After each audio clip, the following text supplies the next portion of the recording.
Hello, everyone. Good day. I'm Elaine. We're so thankful that our Sorrento Valley San Diego Career Fellowship want us to talk about how to prepare for interview. So I came up with this creative topic, how to ace your interviews in biblical and practical ways.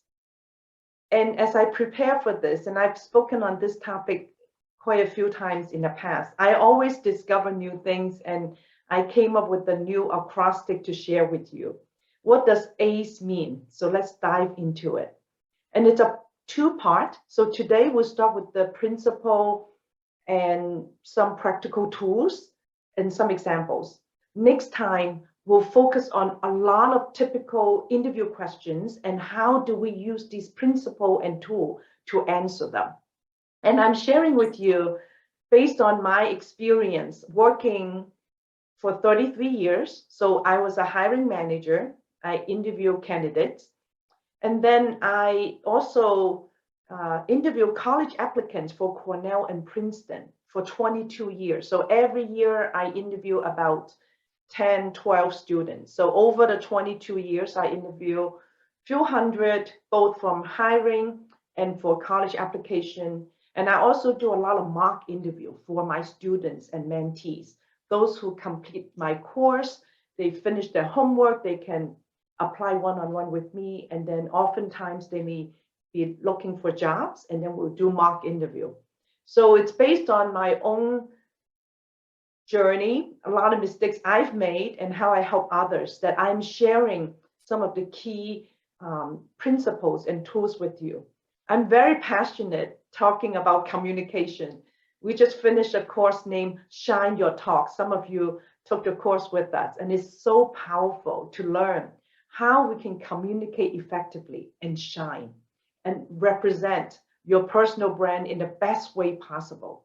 And also from a Christian perspective, how can you shine using the Bible principles? So I also taught children in youth Sunday school for 30 years. So I just very enjoy teaching and sharing from my own journey. So Call to Work Ministry, we founded 25 years ago. So there's some YouTube and some website resources that we'll share more later on. So what is ACE? How do you ace your interviews? So A is to ask good questions. Next week, we'll talk a lot about how do you ask good questions. We'll give some brief example today. And appealing appearance, assertive, authentic, and we'll go into each one of these. And C is many of my favorite C. I always tell my students in your homework, clear, concise, and compelling. Don't write too much. You know how people have very limited and short attention span. Make it very clear, concise, and compelling. We'll go into each one of these C's. There's 6 C. And then E is to express value add.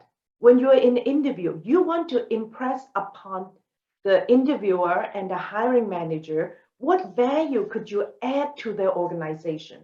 Of course, not bragging, not arrogant, but being honest and state to the facts. So we're going to give you some tools. How can you be clear, concise, and compelling to tell stories of your strength and what value can you add? And then I welcome you, whether today or next week, bring in questions. So we won't have small group. At the end, we can do Q&A. I welcome all my students to give me very sticky, challenging situation. How do we communicate? How do we respond? Because that way we learn together. So let's start with the first sentence. How do you personalize, prepare, and practice for interview? So when you go online, you can find a lot of resources. There are all kinds of questions, answers, and models. Those are good tools. I actually watched quite a few in preparing for today as well. The most important is that you need to make it your own. You need to personalize it. So as we go through it today and next week, we have tools. I encourage you to actually not just listen. You look at these tools, put it for your own personal situation, your own story. Then you own it, right? So listening, watching, it's very minimum learnings, perhaps just 5% retention. If you discuss, you watch more follow-up, and you practice and you talk to other people and even teach others, you can go all the way from passive learning to active learning. So you can go from 5% retention to 95% retention. So personalize it. What you learn today, what you like, put it into practice. Put your own story and personalize them. Then it's your own. And then prepare. So all these tools, and when you prepare for interview, you literally have to write things down. I don't suggest you memorize it per se, but you prepare. You know exactly your talking points, and then you practice. You know, practice makes perfect. When you practice, then you become so familiar with it that it becomes natural. It does not sound like memorizing it. You don't want to memorize and like reading a book. You want to personalize, prepare your talking points. I wouldn't say write every single word, at least the key phrases, then practice and record it. So many times when I do mock interview or even one-on-one session with my student, they do the recording because they would watch it back, especially if we use English for the one-on-one. When they watch back, and I always give them observations and suggestion on English pronunciation and communication. And they would learn so much. And that's how I have learned. Throughout my 33 years of career, I've received many executive education and executive coaching. Part of my public speaking is a painful way of being video recorded, and then we watch it with the coach together, and then pick out what I need to improve. Practice makes perfect. So that's how you can step out of your comfort zone and really go to a higher level of professional communication using these tools that we talked about. And of course, another P is to pray. As Christians, we are so privileged and blessed that we don't go in the interview. We don't go to work on our own, struggling. We have God with us. We have the Holy Spirit helping us. So let's look at what ACE stand for. And also, as we say, we have God with us. What does that mean? And some of you probably know when I talk about seeking God's will, I won't go into detail today because of time. I always talk about the 5 steps of seeking God's will. And that's what Matthew 6:33 tells us. Seek first his kingdom and his righteousness, and all these things will be given to you as well. That's my experience for me as a Christian for 41 years. I truly learned to put God first, whether studying at Cornell and Princeton, really intensive study. I did not skip what I'm supposed to do, whether it's a fellowship or church or what I'm serving with. I set the right priority with my devotion, my relationship with God and with other people. So when you seek first, and when we seek God in these 5 steps, I show pictures for you today. So start with God's word, then God's spirit. When you pray, he validates.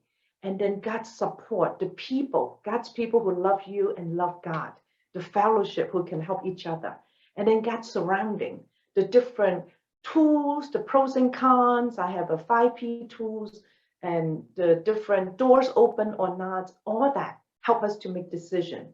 And then finally, God's sovereignty. He's in control. He would give us the best, not second best, because he's already given us Jesus, his son. There's nothing better that he's keeping away from us. So we have a detailed study on these 5 steps. When you seek God, when you search for job, when you prepare for interview, remember these scriptures. And then a very famous acrostic in the Bible, it's ASK, ask, seek, and knock in Matthew 7:7. That's the only acrostic I can find in the Bible. You ask and it will be given to you. You seek and you will find. You knock and the door will be open to you. And I've experienced it. And I guarantee God wants you to have the best. When you seek him, you ask him, and he wants to help you. So let's look at the ACE. We start with A. The 6A, ask good question. When you ask a question, as you know, in the interview, usually toward the end, they say, okay, do you have any question for us? In any interview, college application, job interview, any interview. And you want to go in prepared, at least with 3 questions. And when you ask a question, you don't just go and ask a question. You demonstrate that you already did research on their website, especially study their press release, because that's very exciting, new product, new service that they announce.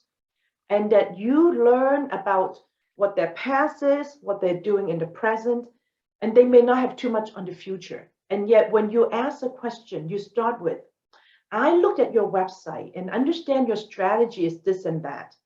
I see your press release with this exciting announcement. You start with a statement on what you already researched and what you already know. You did your homework. Then you ask a question that's not clear and evident from the website. Because if you ask a question that you can get answer on the website, you don't want to ask those questions.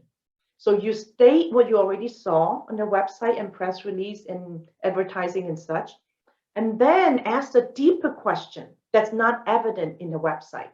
Could be related to their past, how they have come this far with such a competitive edge, or the present in terms of some current product solution, how they came up with it. It may not be evident in the website, and the future plan. So that's where we're going to learn more next week, how to ask good questions, but at least you understand the principle.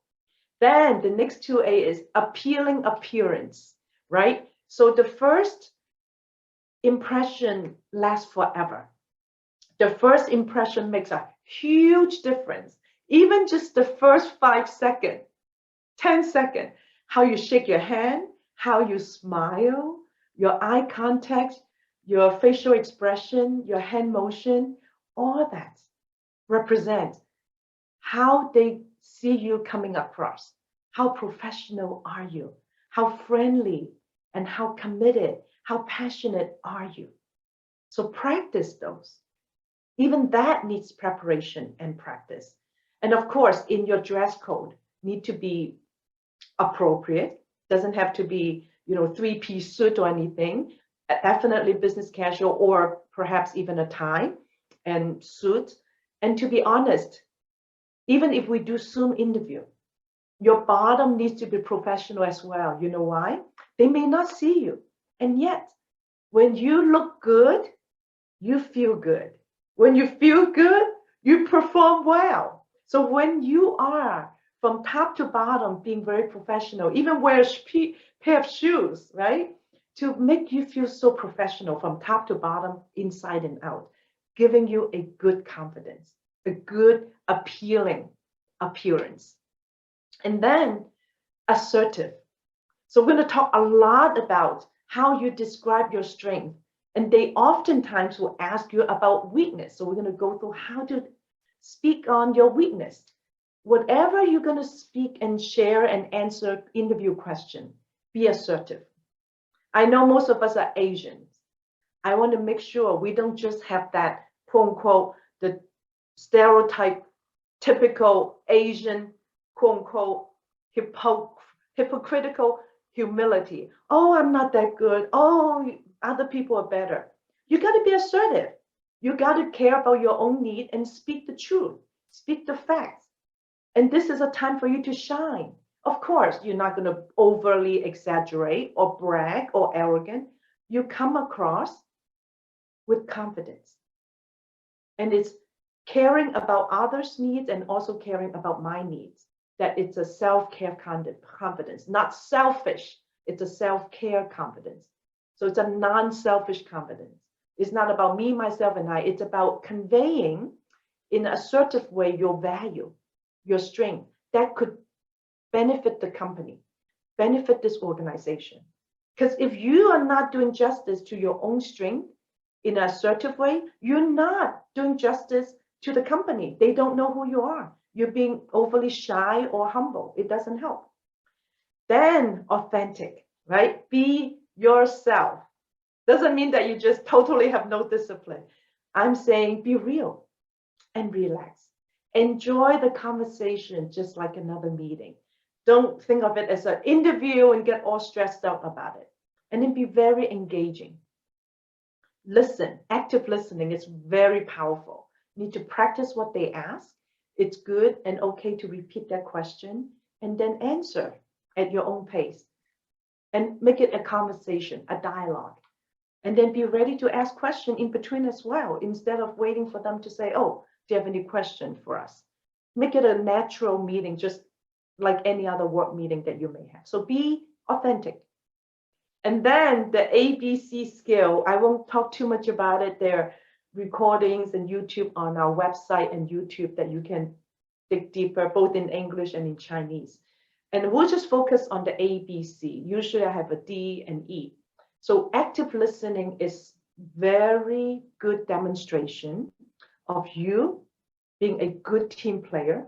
You're willing to be open-minded, humble to learn from other people, repeat what they say, rephrase it to make sure you understand the question, use I statement, ask good question to clarify. So there are a whole lot of skill on the active listening. We won't go into all the detail today, but these are examples of tools. And then B is your body language. We're going to go through more in detail, especially if your interview is in Zoom. Your body language is still very important. And of course, if it's in person, you have a benefit. And then C is the character praise. When you acknowledge how they are giving you the opportunity to interview, or you acknowledge how good the team is in planning the interview, you want to praise them, not just say awesome, terrific. You could say, I really appreciate how your team is so professional and taking the interview process to a high level. I really appreciate your sense of leadership to guide us through this process. So be very specific. That way, it's a good ABC communication skill for this first A. And then we'll go through some examples and tools. What would create a bad impression? So I'm guilty of committing some of these mistakes, making some of these mistakes, right? And hopefully we'll learn from these and not to do them. When you're not tidy in your personal appearance, for example, your hair, right? Or for men, you shave clean or not. And for ladies, whether you have nail polish or not, and just being in any other way, that basic tidiness. And then your eye contact. If you are shy, so oftentimes when I do mock interview or one-on-one with a student, sometimes they look at somewhere else. And then I realize sometimes their camera may be at a different location.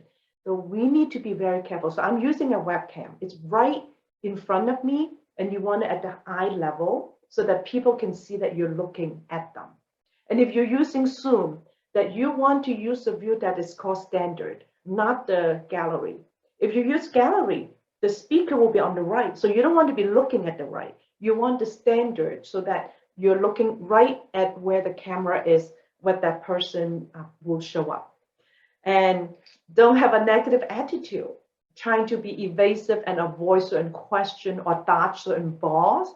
And don't use excuses. And of course, don't badmouth your past employer, past company, or past co-workers.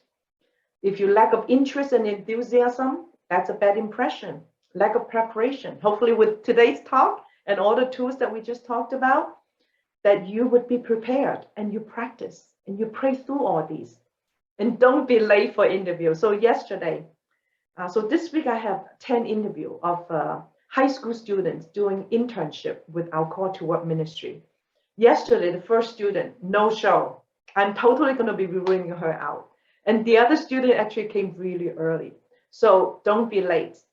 And in fact, you want to practice your route, how to drive there, and even go early and such, doing all the right thing to give a good impression. And then if you're not able to express clear, concise, and compelling, you go ramble on and on like a laundry list, bad impression. You fail to give concrete examples of your skill. So it should speak from your resume. So I have a whole talk about resume preparation, right? Your resume should be consistent with how you answer your interview question. So your resume should have those source stories you're going to hear later. Give concrete examples to talk about your skill, your strength. And then you need to know your job description well for the job you're applying, right? So if you have poor knowledge, So yesterday I had 6 interviews of the students. Some of them didn't even know, like their mom or dad gave them the link and say, do you know what role you're applying for? Because there were multiple tracks in that program.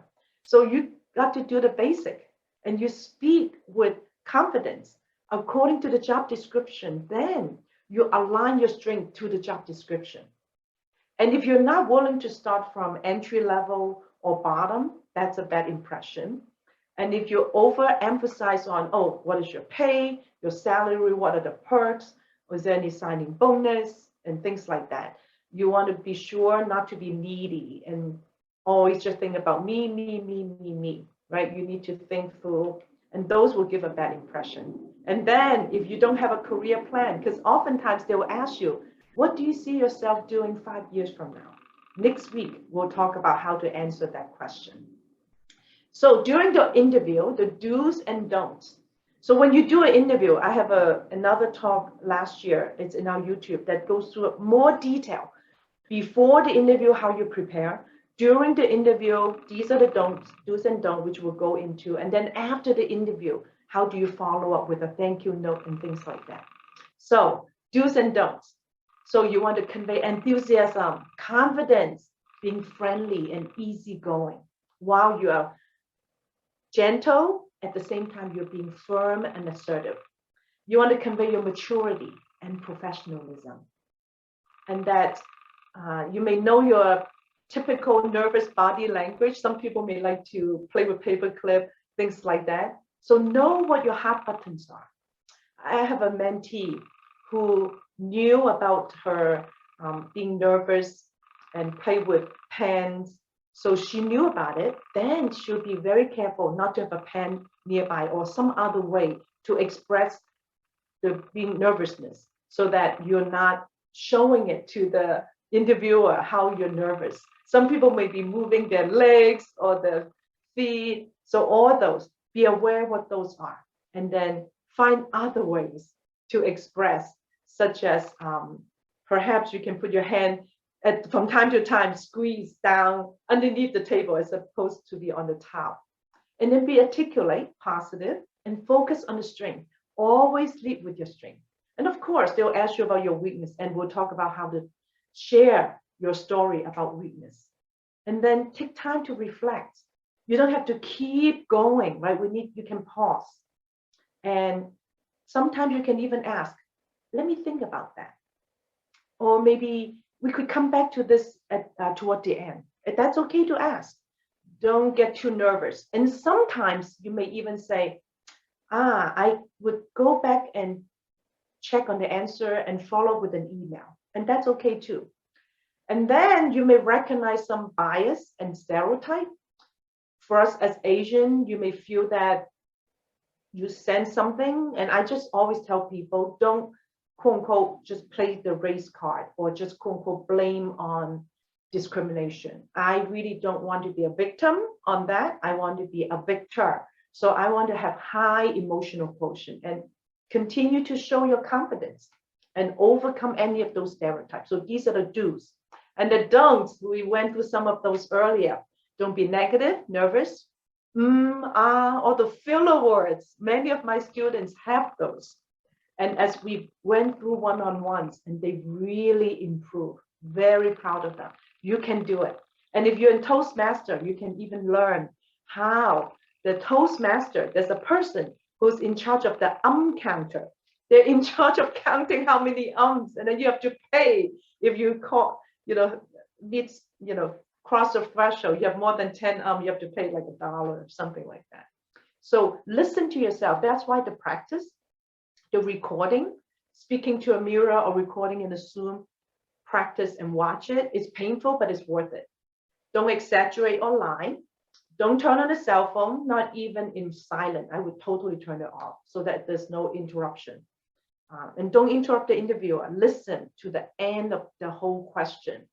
Don't engage in a debate. And then don't use acrostic or acronym. Even though you may be in the same industry, you may think that they know about this board, this organization, this technology. I still encourage us to spell it out so that people don't feel like, I'm not sure what that is. And they may not want to ask you and say, oh, what does that mean? Because that's kind of embarrassing, right? So we don't want to make it difficult for them. So these are nice top 10 that people talk about, how you want to make yourself comfortable, have a firm handshake, maintain a straight posture, maintain eye contact, smile when necessary, when possible.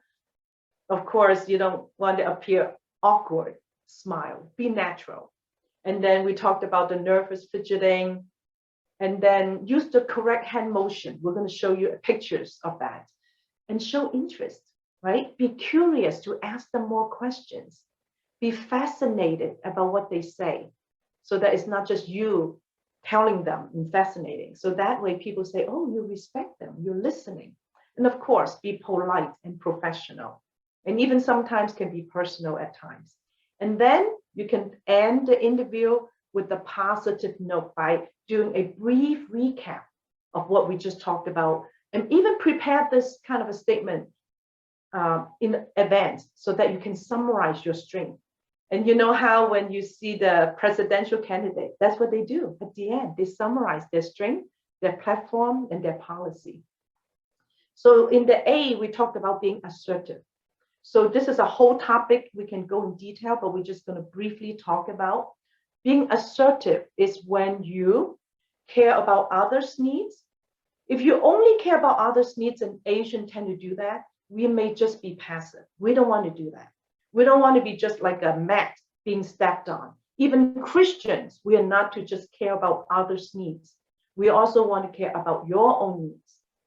If you only care about your own needs, then you are aggressive, not good, right? So you may be so self-confident, and that is all about me, myself, and I, so self-centered that you are only caring about your needs, then you're too aggressive. So we want both. We want the middle. We want to think from their perspective. What are their needs? How can I address the individual's need? At the same time, be sure to represent yourself and speak properly, favorably, positively about yourself so that it's assertive. So then ABC skill, we talked some examples of active listening, and we're going to show you body language. It's a huge impact. We're going to learn about these 3 V's.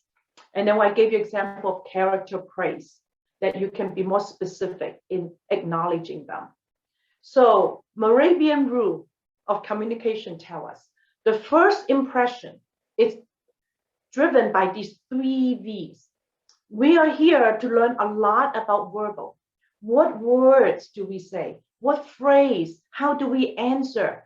Wow, the spoken words, verbal is only 7%. All the hard work we put in, but we still need to work hard to do that. And then the second V is your voice, right? That is your tone. How do you say it?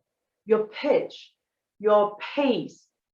Do you pause? And your projection, your volume, 38%. And then the third V is your visual. That's your body language. I'm going to give you a lot of examples, whether in Zoom or in person. 55%. So I think this has a good return on investment because it's a little bit easier on body language than the verbal, I think.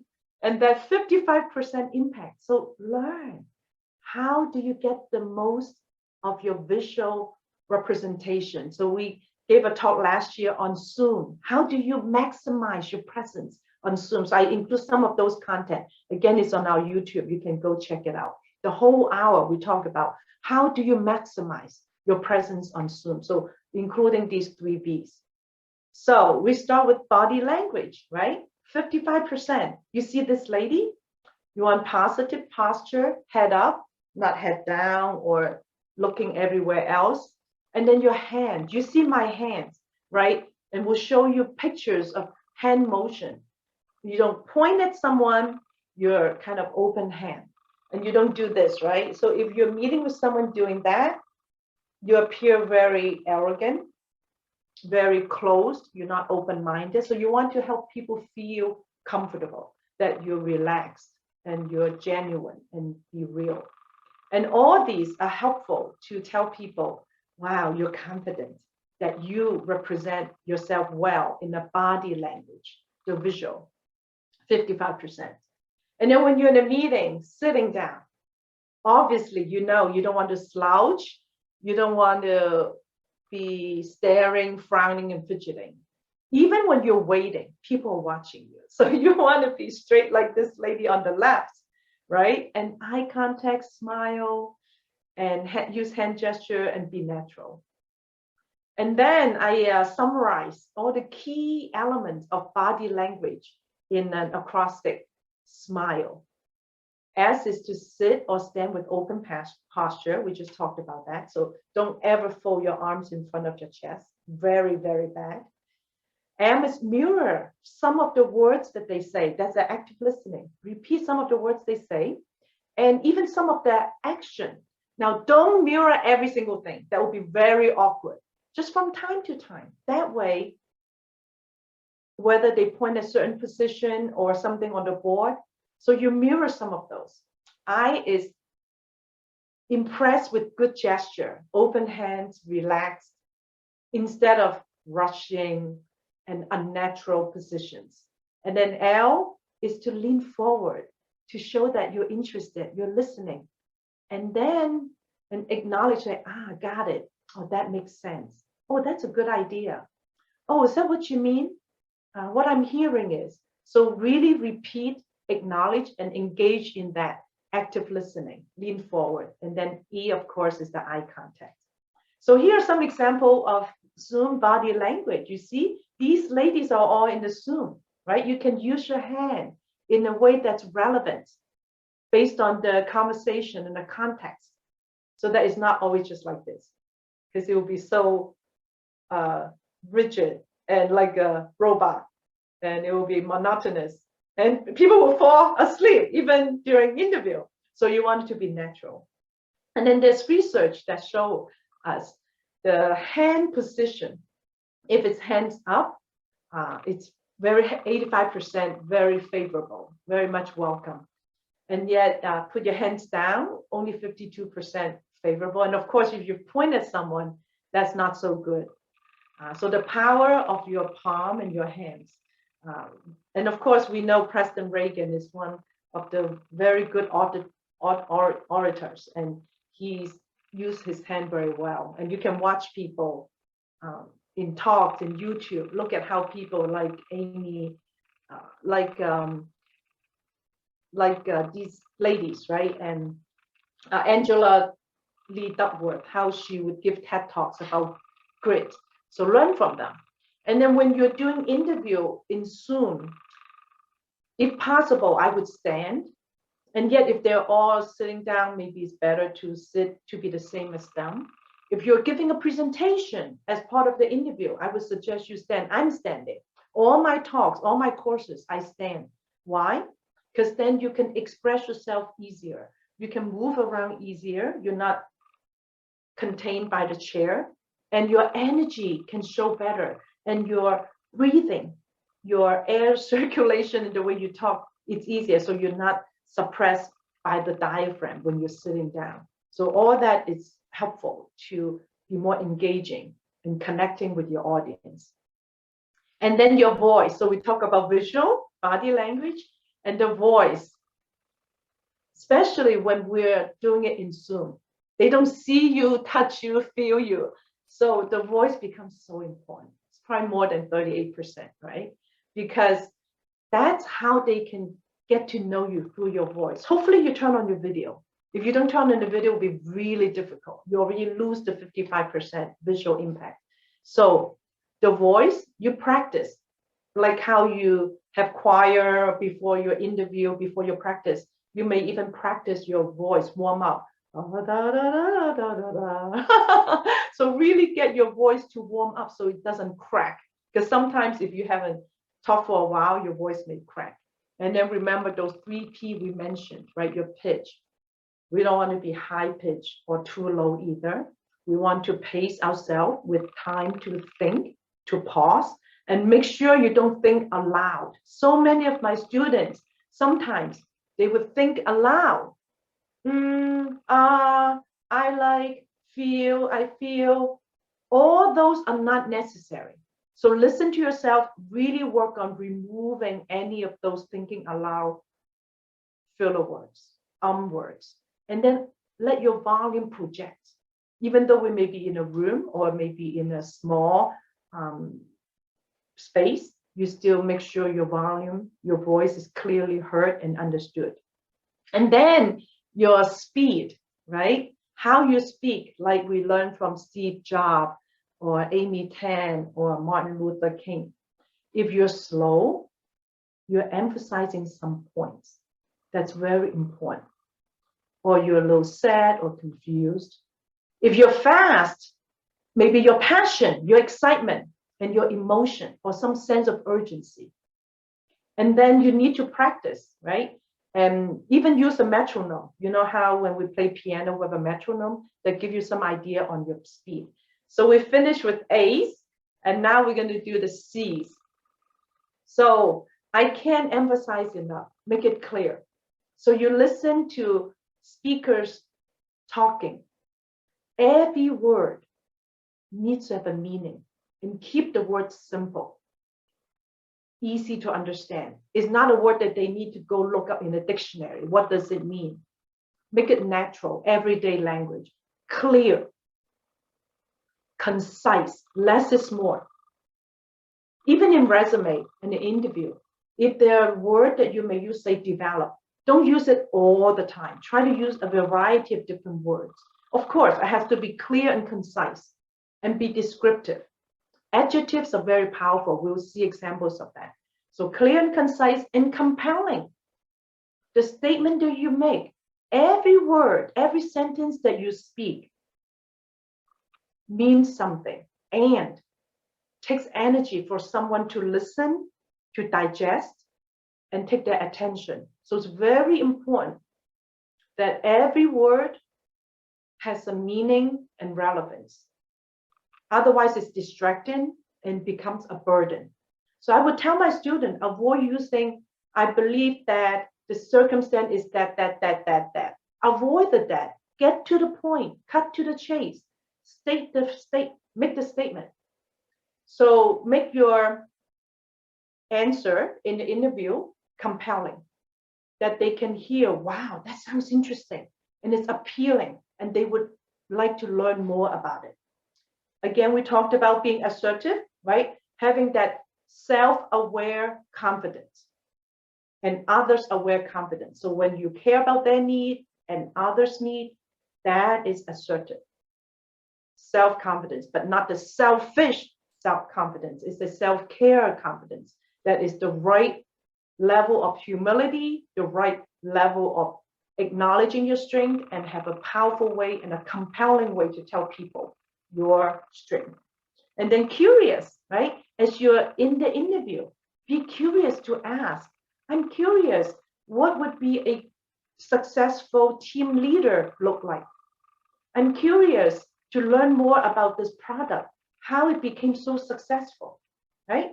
And demonstrate your open mind and good way to ask a question and tell me more, right? So that you're fascinated with what they are sharing with you, not just appearing, oh, I'm so good, I'm fascinating, right? We want to think from their perspective. And then courteous. We mentioned already, being professional, polite. Whether they have a bias against you or not, however the mood may be, we always take the high road. We have high emotional quotient and choose the right words, our action, our attitude, our dress code, all that represents our professionalism. When we talked about the ABC and the 3V earlier. So this is the 6C on the ACE, AC. And then finally is the E. How do we express our value add? So that's the crux of what we're going to do more today and next week. How do you express and answer to the question to demonstrate your value? So we're going to have 6 S to help us with the E. The source stories. All my students know the source stories. They love it. In the homework, they even answer the homework question with a source story to give example. So I want everyone to know the source story so well that you use it to communicate every day with your boss, with your family, with your coworker, because it's a very clear, concise, and compelling way to tell a story of a real example of your strength, instead of giving them a long laundry list or lecture. No one likes to be lectured. So I'm kind of lecturing. It's not very fun, right? So I want to make sure I have some stories. People love stories. So we're going to talk about how to use SOAR stories to demonstrate your success. And in your SOAR stories, you should have adjectives to describe focus, effort, good teamwork, successful result, multiplied in the production volume. So words that are clear and concise and compelling. And then numbers. Numbers are our friend. Numbers don't lie. Numbers are facts, right? Not just the feelings. Facts are more important than the feeling. And the SOAR story help to tell your strength. And those strengths is best to align to the job description based on your study on the job description. How they ask, and they always have the qualification, right? And in fact, you could try to use the keywords they included in the job description for your resume, for your answer to the interview question.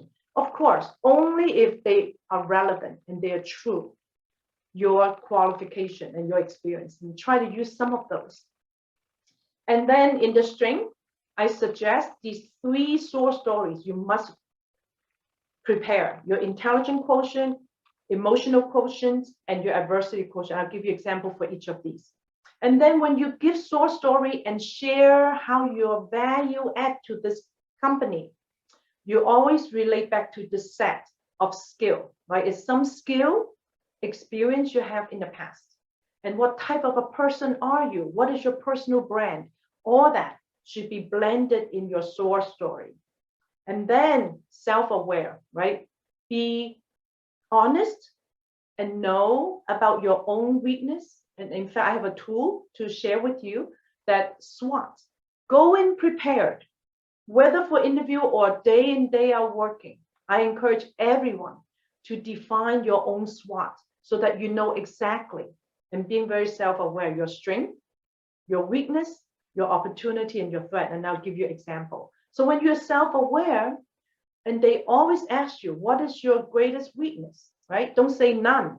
Oh, and don't just make up something that still show your strength. Just be honest. For example, I tend to take on too much responsibility and not setting the boundary, even though that may still show a strength. And yet, if this is truly your weakness, or I have trouble saying no to people. And when you answer that, I'll show you how you answer your weakness. So be honest and be true, humble, not the hypocritical humble.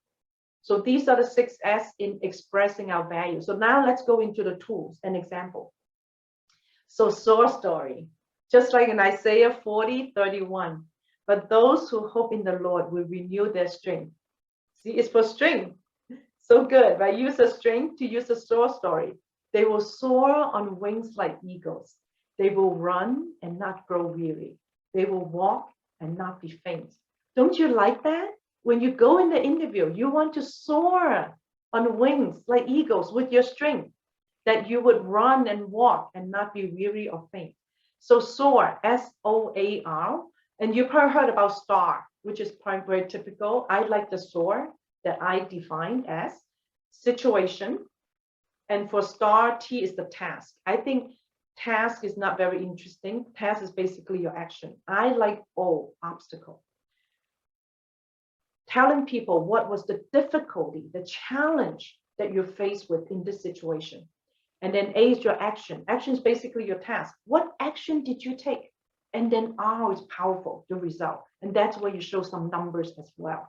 So when you do the SOAR story, it's very important to show the before, how difficult it was, how challenging, how long it could have taken, all the before versus after.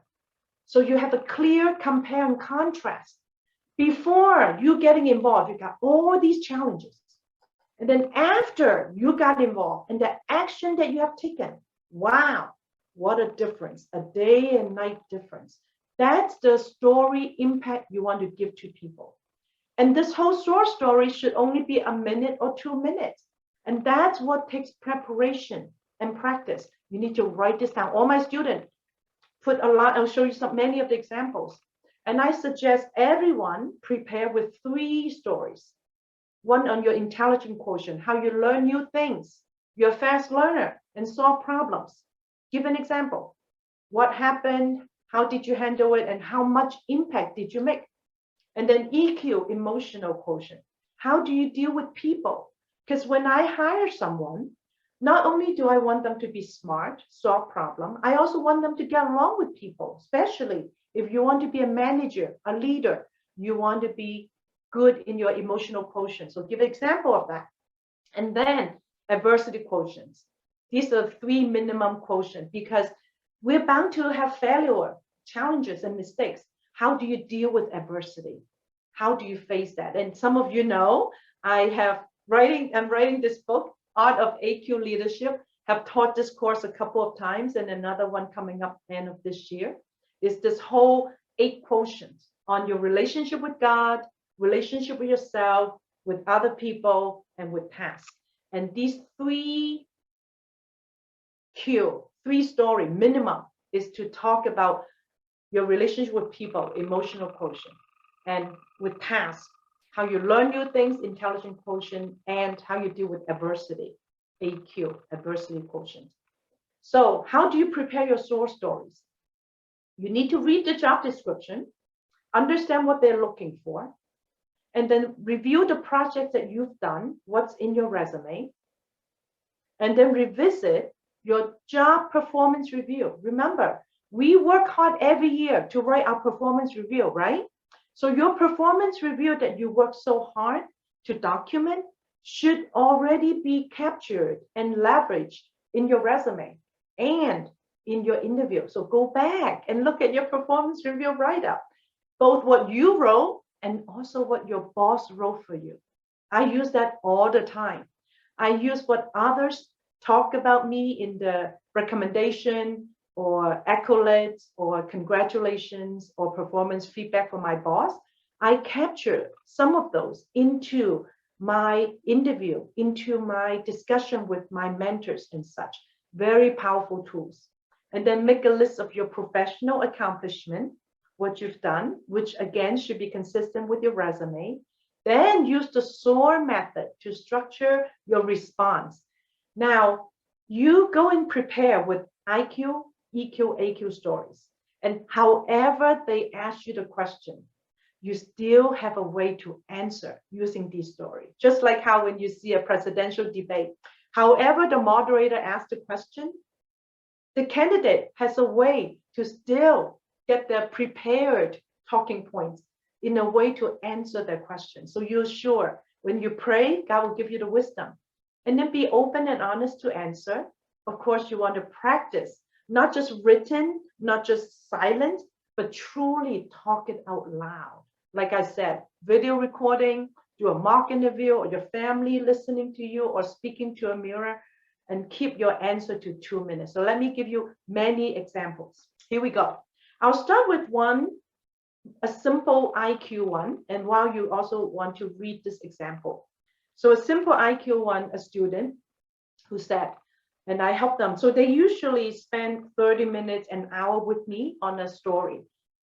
And they end up giving me too much detail, a laundry list. And turns out what we spend in that 30 minutes or an hour structuring a source story, much of the detail are not needed. So you can look at this example the student put, an example I'm going to tell you, and it's about 30 seconds. And you start with your strength and you say, I'm a fast learner. I enjoy learning new things and solving problems. One time, my boss asked us to use a tool that we've never learned before.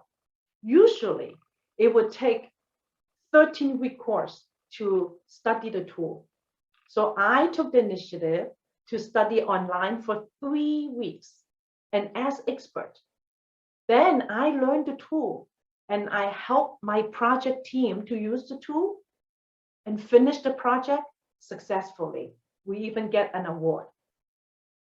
So you get the sense of the SOAR story on IQ. You hear the situation with the tool that we never learned. Obstacle, right? It could take 13 weeks. We don't have 13 weeks. So remember numbers. And action, I'm a fast learner.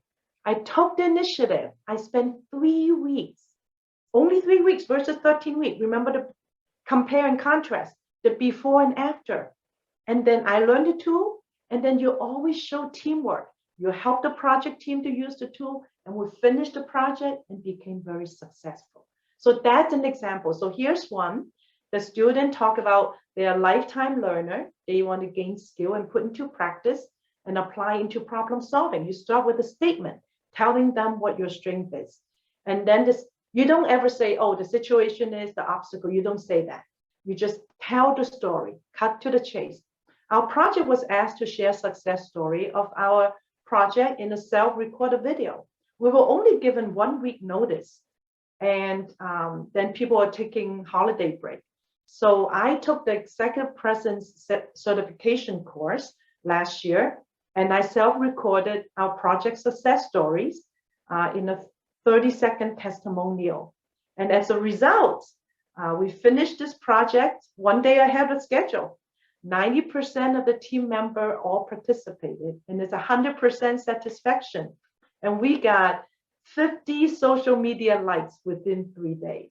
So you get a gist of the SOAR story. You see numbers, you see the before and after. So you need to think through all the detail that you have. You don't have to tell them all the detail. Some of the detail are not relevant. So you need to derive what's impacting, what's of interest to demonstrate your strength. So here's an example on IQ. I'm not going to read through it. Feel free to take a screenshot to give you an example of my students' IQ story.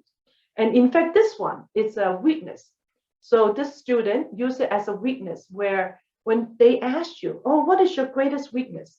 You don't always just say, oh, I tend to be stressed out in my project. You don't just say that. You have to say, oh, I tend to be stressed when I have a deadline with the project. And I learn how when I'm stressed is not helpful to my work. So I learn to take a deep breath and look at the project and the schedule I have and be calm and work out a plan, things like that. So that way, it's again a SOAR story that you explain how you know the weaknesses and how that weakness is causing issue, what the root cause may be, and what action are you taking to improve on your weakness, and maybe even progress and result like the student has shared. So these are IQ example. So let me give you an EQ, and then we'll wrap up with some AQ example. EQ is very common, emotional quotient. How can you build good relationship with your coworkers? So here's an example for my student. I am a good team player. I enjoy working with others and help the team to be successful. One time I joined a new group, and there's a coworker who tend to be a little bit difficult to get along. I did not give up. I continued to greet her and offer help when she needed. Then we became friends. And then we wrote a paper together and presented at a conference, and we got a recognition. So that's a short story talking about the situation and how was it difficult. And when you say someone is difficult, you don't say, oh, they're really mean or they're really impolite or they're very difficult. You say they tend to be or they seem to be. So you want to soften that a little bit. And then how your action, the compare and contrast, right? People may avoid the difficult person. You did not give up. You continue to greet them and offer help when they need it. And then how you turn from somewhat of an enemy into a friend, and then how you work on results together. So that's a good EQ example. And then here's an AQ example. We always have very aggressive schedule, difficult milestones. So here's one. I'm good at executing complex project with excellence, with good team collaboration on time and on budget. One time, I took over a complex auditing project without proper handoff from the last owner. I was challenged to complete this in 14 business days instead of the usual 2 months. So I put together a cross-functional team, establish a clear team goal, and work very diligently with a focused effort. As a result, we finished in 10 business days, 4 days ahead of schedule. That is a wonderful adversity quotient example. I'm not going to go through more. Feel free to take a screenshot or watch the replay. These are very powerful tools, and I hope that you personalize these and you practice and prepare for yourself. So there are more source stories on the website. So in 2020, we taught a 13-week course on the 5W of work and how and such. So they're all on the website, calltowork.org, under the Equip tab. And lesson 5 and 6 has about 15 source stories that my students prepare. So you can go, and a lot of situational questions that you run into. And then feel free to take a screenshot of this. We have the YouTube QR code, WhatsApp group, or Line group if you'd like to join. And then the final tool, maybe I'll cover this next time because of the time limitation. I'll cover the SWOT next time. And then we'll cover this next time too. Tell me about yourself and how do you answer them. So we're going to go through these. These are very common. And then these are more questions that we're going to cover next time on typical questions that you'll be asked. So we'll come back next week to go through it. So let me leave you with some resources. So our website is calltowork.org. These are the groups you can join, whether it's Line, WhatsApp, Enigma, and then YouTube, watch the replay that we have resources to encourage you, to equip you and expand your horizon, both English and Chinese. And then there's a 5-minute prayer before work, also in English and in Chinese. We have weekly devotion. The Chinese one comes out every Monday. Thank God it's Monday. The English one comes out every Wednesday morning, and the contents are different. So we have thousands of people receiving them from around the world. So you're welcome to take a screenshot. And then the Chinese devotion are all put in the Theology Work website. So we've done 42 of those so far since last July, every week for 42 weeks. So theologywork.org has all the Chinese devotion. And then we talked about ABCDE communication or talking to your boss and such. When you go to the Call to Work website, go to Encourage. Under Elaine Kong resources, you'll see more videos. Some are English, some in Chinese.